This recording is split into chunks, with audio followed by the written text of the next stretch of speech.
The New Orleans Jazz and Heritage Foundation promotes, preserves, and perpetuates music, culture, and heritage through programs, cultural, educational, and economic activities year-round.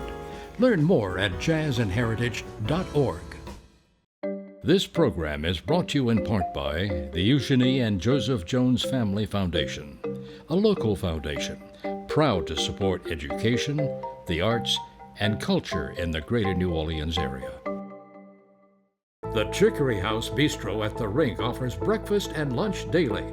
And now a new bar upstairs inside the Garden District Bookshop, 2727 Britannia Street at Washington Avenue. Learn more at therinknola.com.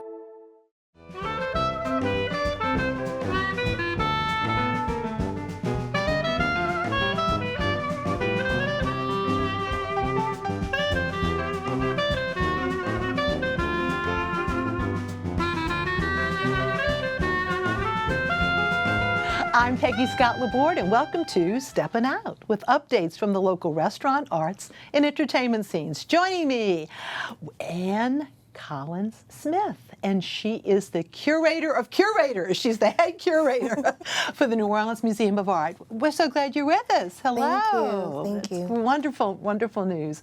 Poppy Tooker, host of Louisiana Eats on WWNO Radio. Hi, dear. Peg. Hello. And sort of incognito, Arthur Grant, Public Relations Director for the Virtual Krewe of Vaporwave. Nice to be here. Hey, hello, with a special event that includes roller skating. We'll tell you more in just a minute. And Alan Smason, In person. editor of the Crescent, yes, of the Crescent City Jewish News and TheaterCriticism.com. And Poppy, unfortunately, saying goodbye to a dear friend in the food community. A dear friend and colleague, not just in the food community, Yes. but in the media world too. We're talking about Steve Himmelfarb of Cake Cafe. What a special guy Steve was, and sadly, he lost his battle with cancer last Wednesday, and he was so remarkable. People know him from the Cake Cafe, but at 18 years old, Steve went to Los Angeles and knocked on recording studio doors until he got a job cleaning up from midnight to 9 a.m. to get his foot in the door, and he got that job at Cherokee Studios, went on to Capitol Records, worked with Bob Seger, Pat Benatar, Shaka Khan, came to New Orleans, had a recording studio here, worked with Buckwheat Zydeco, worked with the Nevilles. And this is long before he started making cakes. And he just decided he was going to have a change of life. And he started baking cakes and knocking doors like he'd done in Los Angeles. His wife, Becky, said so many doors opened for Steve because he knocked on so many of them. He was said to be knocking 100 doors a day, selling cake slices, and the rest is history. And for the last several years, he and his wife, Becky, have been an integral part of our Louisiana Eats crew. He's been a producer for me. She's been writing. I am brokenhearted to lose my friend Steve. But, you know, Steve and Becky, when they closed the Cake Cafe, they wrote a cookbook. And the cookbook, Becky's having them reprinted. Good. And they're available at nolacakes.com. And it's a great little cookbook. I cook from it all the time. No Sazerac cupcakes, though, huh? No Sazerac. They were the best. They were the best. But I will tell you about some delicious baked goods because we have a debut here on the show. Look at this that. debut is the Queen Bee, and it's B-E-E. You see that little buzzing bee there. It's not Beyonce this time. And this is their new king cake. It's just debuting today. It's very citrus forward. It has a burnt honey, cream, and candied citrus filling. It joins their chocolate babka and their traditional flavor. Oh my goodness, if you haven't been to IU Bakehouse, go, but you better order those king cakes in advance because you need to. They're too delicious and they sell too quick. Now, speaking of delicious, our friends, local crew with Louie is debuting. This is New Orleans' own Good Time Seltzer. Yes. And they are debuting their new flavor. And it's my new favorite, actually. It is hibiscus cherry. It joins their blackberry lemon, the satsuma, and the ginger cucumber. Remember, we had the ginger cucumber here on the set before as part of the non-alcoholic Pim's Cup that they do at the Napoleon House. So cheers to our friends Louie for giving us alternatives to alcohol with all of the drinking coming up over the next few weeks. And also congratulations to Melissa Arroyo. I know you are as thrilled as I am. Boy, am I. About her opening a second location of Alma Cafe right on the corner of North Carrollton and Bienville, formerly where that Mr. Ed's was. She's redesigned the space. It's beautiful. She still has the big grill that they had when it was Mr. Ed's. So now she's got her take on grilled oysters. There's going to be fresh oysters on the half shell and all of these delicious things. The cocktails, impeccable, her cocktail program, a fabulous espresso program because she's open 7 days a week for brunch. And then she's open 6 days a week. She just doesn't serve dinner on Sunday nights there. Downtown on Louisa, the original location, she only serves dinner on Friday night. So there's lots of dinner opportunities now at the new Alma Cafe. And you know, everything she does, she makes from scratch. You see that tortilla? That is made with coconut water. Everything is Melissa's own special take. And of course, because of her location, we know that she is getting ready for the very first time, imagine in her first month of operation, to welcome Endymion to her door. So this is a new opportunity for everyone to know about. For $150 on Endymion Saturday, you can get a parade bracelet that will admit you to the restaurant. You get 3 beers and a plate of food and, of course, access to the restrooms. Look at how delicious those oysters look. But the VIP balcony experience out in front of the restaurant, for $300, you get a reserved table, unlimited drinks, a premium buffet, and exclusive bathroom access. Wow. So lots of fun, delicious fun to be had. Hail Endymion, and you go, Melissa. You're doing a great job. Absolutely. Well, Anne, welcome. Thank you. Our neighbor, because New Orleans Museum of Art, of course, is very close to WYES Studios, but we're thrilled that you're here. And you are originally from New Orleans. You went away, but you came back. And, and most recently, you were at Xavier, but at NOMA since September? Yes. Tell us, what does the head curator do? The head curator mentors the other curators. There are 4 other curators. Yes, 5 other curators. And so I make sure that the curators have every resource that they need within a budget and within our resources, but to help them amplify, you know, the work they present. And I'm excited about the upcoming exhibition that we will have on view. Well, before we talk about that one, you all scored quite a coup. Yes. Because if anybody saw, of course, the Super Bowl, you saw John Batiste on this beautiful piano. And you all have got it at NOMA right now. Oh, we've got it. We've got it. It came to us. It was delivered Monday. That's his wife who designed it. Yes. Oh. And is it a butterfly motif? It's a butterfly, and you know, it means transformation and renewal. And he did a little concert while they were tuning it. And so the NOMA employees had a preview, and we're really, really excited about it. And we are grateful to our director, Susan Taylor, for facilitating that installation. What a great idea. And if anyone knows about John Batiste, his precious wife had really gone through quite a battle with cancer. And so she is indeed a cancer survivor. So I believe the butterfly motif has to do with, you know, transformation and rejuvenation. But that's a coup. That's a coup. That's a coup. Now you've got, though, something coming up in April, too. Yes. New African Masquerades exhibition, which is curated by our curator of African American art. Well, African art, actually. It includes 4 masquerades by contemporary West African artists. And the works are the ensembles engage context or contexts of political, social, and religious. So we're really excited about it. The preparation team is hard at work with the mannequins and all of those aspects that will make that exhibition vibrant, and those costumes, ensembles come to life. So when you say masquerade, so it involves the costume itself, and Yes. is there some kind of ritual that goes with the costume, or are we focusing on the costume this time? We are focusing on the costume, but there will be an immersive room that will give you the experience of being a part of the processional or the masquerade tradition that becomes a part of it. Oh, Yes. wow. Wow. Well, we're glad that you were on board, even though you have been for a few months now. Yeah. But congratulations. Look Yes. forward to hearing more. Thank you. And very much. advance congratulations to Amanda Maples, who is the curator of African art. Yeah, that's very exciting. Thank you.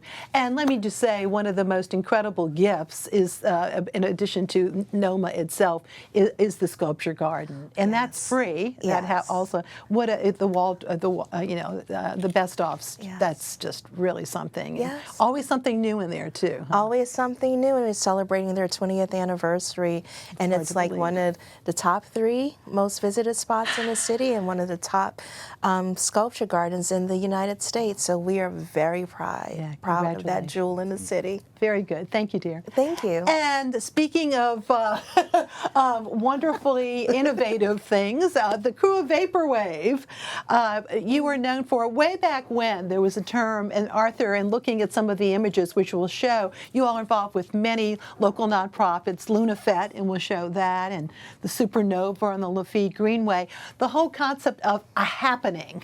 It seems like we this got is what you're planning on. Yeah. This is what you're planning on tomorrow night, Friday night, okay? Happenings are our thing. Yes, but it's also very, you have these large screens, computers, very techno, isn't it? We are an AV art crew. We've done art for LunaFet in the past. This past year, we installed a bunch of laser harps at LunaFet. I remember doing that. You would put yes. your hand into it. It was That's really right. fun. Yeah. We're actually the producers of Supernova on the Greenway, which just celebrated its Greenway. 6th year. We did our first Look at one that. during the Isn't it- pandemic. it's right. We're very, very proud of that. We love the Greenway. And of course, we throw our own events. And our own events, we bring the internet to life. It's what we like to do. We like to take some small corner of internet culture and turn it into a real thing for a day so everybody can come see what it's about. Now you're calling this event Dead Internet. Internet. Give us the perspective of that. Dead internet is a theory of the internet in where it's only bots talking to bots. Oh. And I fear that we're getting closer and closer to that day with AI and the messes we see on Facebook and all of our social Well, media. tell us about this location of this event, Oh, too. okay. So Dead Internet, 10 years of content. It's going to be a 10-year retrospective of the Krewe of Vaporwave, and it's going to be happening at the Fred Hampton Free Store at 5523 St. Claude. And the Fred Hampton Free Store is something that everybody should know about. It's this wonderful old Family Dollar that has been turned into a community art space by a very benevolent and beleaguered man who we love very much.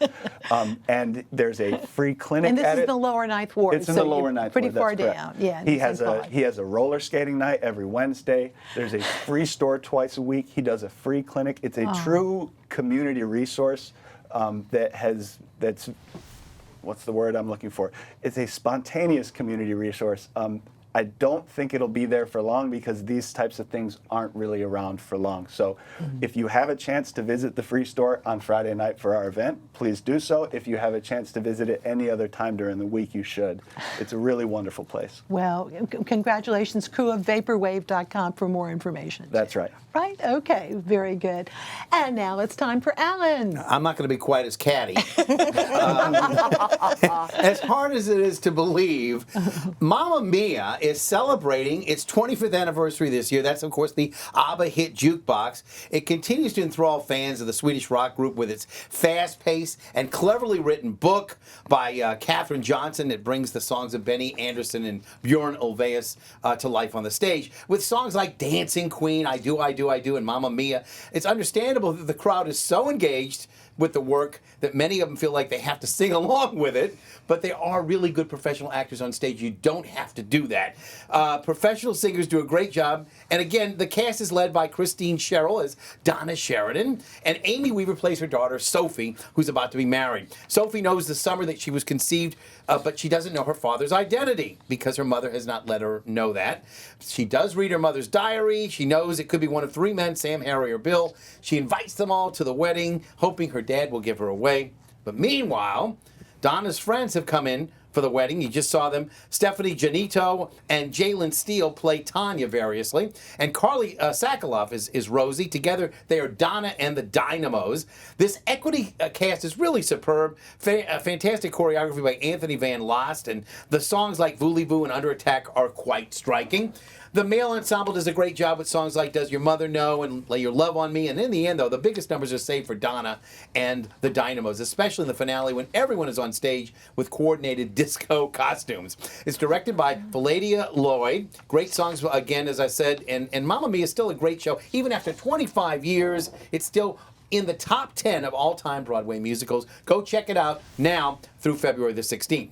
Meanwhile, a little bit more dark, Sam Shepard's powerful play about the toxic relationship between two brothers, True West, is back at the Jefferson Performing Arts Westwego Theater. Austin, played by Topher Johnson, who you see there on the left, is a struggling Hollywood scriptwriter. He's staying at his mother's home while she's away on a trip to Alaska. Enter his ne'er-do-well brother, Les, played by Philip Yiannopoulos, a petty thief and a largely abusive character. And there's the happening. Austin has Saul, right there on the left, played by Joshua Turney, who's a Hollywood producer on the hook for a script. He's trying to finish it, but it's not long before his brother has ingratiated himself in such a way into the scene, and the competition between the brothers starts for real. Bennett Kirshner directs this really dark comedy, and for the mother of Les and Austin, he cast his own mother, of all things, Deb Margolin, but she does come with a long set of credits as an actor, a theater teacher, and a playwright. The emotions run high in this production, with both an undercurrent of brotherly love and acceptance as well as an underlying bit of antipathy and intolerance. Predictably, the play does not end well, but Sam Shepard is not really known for his really happy endings. Go check it out, though. True West by Sam Shepard, finishing up this weekend. Now, meanwhile, the Sound of Music is enjoying a comeback, if you will, with Daniel Rubio Jr. enjoying his directorial debut. This is going to be at the Company at St. Bernard, their Dockville Farms venue. Jessica Salon plays Maria. She's quite delightful with the scenes with the 7 Von Trapp family children there. You can see them. And Sasha Munchak also enjoys her debut as a choreographer with this particular production. I'm really happy for her as well. Playing Captain Von Trapp is Michael John Smith, who's been starring in a number of roles recently. Rachel Gagnar plays Elsa Schrader. Charles Reeves is Max. Again, the nuns are great too. The Mother Abbess, Climb Every Mountain. It's all in there. The Sound of Music, again, finishing up this weekend as well. Meanwhile, the Sanger Theater has taken the wraps off their 2025-26 season, and I'm happy to report that all of the shows, except for one, are all equity shows. Okay? We're going to have to fly through this. This is a long list. The season begins in October with the 2023 Tony winner for Best Musical, Kimberly Akimbo. Then in November, you'll be a believer when the Neil Diamond musical, Beautiful Noise, turns up with Neil in his heyday and in his later years reflecting back on his career. Early December brings a fantastic Back to the Future with wonderful songs by Huey Lewis and the News and great special effects. And then in late December, straight from Broadway, Alicia Keys' Hell's Kitchen makes its New Orleans debut. You do not want to miss that. Then the year 2026 continues with Water for Elephants, a musical set in a traveling circus, also direct from Broadway. And then it's time for F. Scott Fitzgerald's great novel, The Great Gatsby, to be seen and heard. And this one just starred Jeremy Jordan on Broadway. The 7-show package ends with Spamalot, the newest revival that closed a bit early on Broadway, but still very funny. And for those who want to extend their season to 8 shows, there's an option to add Phantom of the Opera, which will be here for 10 days in March. But there are 3 other options for shows that are separate from the season that must be purchased in addition. And the first in January 2026, it's a Friday through Sunday thing. That's Hadestown. I can't wait to see this again. Then 6 returns in April right before Jazz Fest. And lastly, the non-equity show that I mentioned, The Book of Mormon, comes in right after Jazz Fest. All right. All in all, a pretty good season. SangerNola.com from all that information, too. Thank you. This Sunday in Covington, there will be traditional jazz in the air with a special concert. Earlier today, clarinetist Dr. Ben Redwine and guitarist Mark Weliky gave us a preview. Well, Ben, Sunday afternoon, you're busy planning for something very special in Covington? Yes, it's the Swing into Spring concert put on by the North Shore Traditional Music Society, and I'm the jazz coordinator for that nonprofit organization. And we have our big concert this Sunday, 2 o'clock, in the Furman Auditorium, featuring just the best musicians I know to play with. Yes, including Don Vappy and many more, too. Yes, and my friend here, Mark Weliky. All right, Mark. Hello, Mark. Yes, indeed. Now, we're talking traditional jazz here. There are many forms of jazz, but isn't there more of a focus on traditional for this? Yes, primarily. We are playing a little bit more modern. We've got one by Thelonious Monk and others. I'm drawing a blank right now. That's okay. But the whole goal is to play kind of a variety. What are some of the songs offhand, since you probably put together the program? Yeah, so the one by Thelonious Monk is Bright Mississippi. We're playing Panama. We have the My Little Suede Shoes, which we'll play a little bit later. Okay, That's good. by Charlie Parker. Good. And now you're going to play for us right now, though, Georgia Brown. And why that song? Is that one of your Well, faves? Sweet Georgia Brown was reportedly Benny Goodman's favorite song, and of course I'm a clarinetist, so I have to like it too, since he liked it.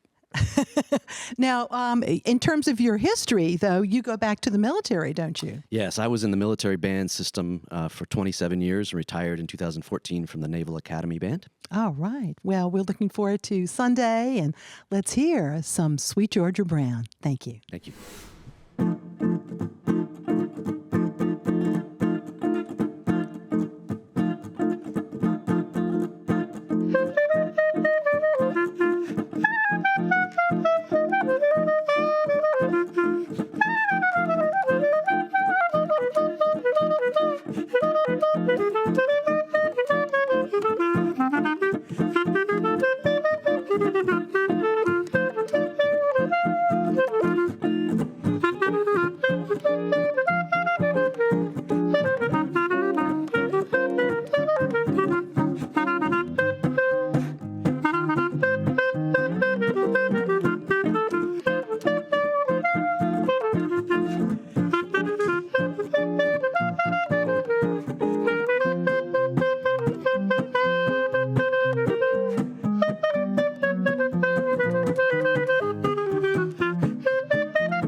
Sunday at the Furman Auditorium in Covington. Go to eventbrite.com for tickets. Doors open at 1:30, concerts at 2. Time for picks. Poppy. Well, tomorrow is Valentine's, but Galentine's continues through the weekend. The brunch at Flamingo A Go-Go through Sunday. Bottomless rosé, red velvet shots, and a selfie station. Okay, Alan. Well, Nell Nolan is back, and so is Love Letters by A.R. Gurney. It's a series of letters written between a man and a woman over the course of many years. Nell is returning to the stage for a reading that will also star Crescent City Stage's Michael Newcomer, who you see there on the right. It's all for benefit for Loyola's Communications Department, and the show is set for tomorrow night, Valentine's Day, of course, at 6 p.m. in the Lower Depth Theater, and I'll see you at the theater. Thank you very much. And now my picks, but before we do, very sad to report that longtime New Orleans food critic Tom Fitzmaurice passed away yesterday. Tom was on this program for almost 10 years and, of course, had a long-time restaurant newsletter and radio show. The list of accolades is long, so long that we're going to have a special tribute to him next Thursday after the show at 7:30. He did many video features and was in some of our documentaries. A few WYES program notes tonight. Thursday, right after this program, Steppin Out, it's carnival time. Errol Laborde and Arthur Hardy with their annual overview. Saturday at 5 p.m., an Informed Sources special focusing on the bicentennial of Jefferson Parish. A fine look back with its history and host Marcia Cavanaugh and producer Errol Laborde and great guests too. And on Monday at 9 p.m., we have more parades from the past featuring, there's a theme here, me, Errol, and Arthur Hardy looking at vintage Mardi Gras parade footage and providing background information on them. The first one we did a few years ago was actually Emmy nominated, so hopefully folks will like this one. All shows, though, will be on our WYES YouTube channel after their initial airing. And one event pick, really quick, next Wednesday at 6 p.m., Dr. Kim Vaz DeVille will talk about the baby dolls, Mardi Gras tradition. We had Diane a few weeks ago on, one of our baby dolls. And of course, that's at BK House, Wednesday at 6 o'clock. For details, bkhouse.org. And now here's more of Dr. Ben Redwine and Mark Weliky with Little Suede Shoes. Thank you so much for watching. Good night.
The New Orleans Jazz and Heritage Foundation promotes, preserves, and perpetuates music, culture, and heritage through programs, cultural, educational, and economic activities year-round. Learn more at jazzandheritage.org. This program is brought to you in part by the Eugenie and Joseph Jones Family Foundation, a local foundation proud to support education, the arts, and culture in the greater New Orleans area. The Chicory House Bistro at the Rink offers breakfast and lunch daily. And now a new bar upstairs inside the Garden District Bookshop, 2727 Britannia Street at Washington Avenue. Learn more at therinknola.com.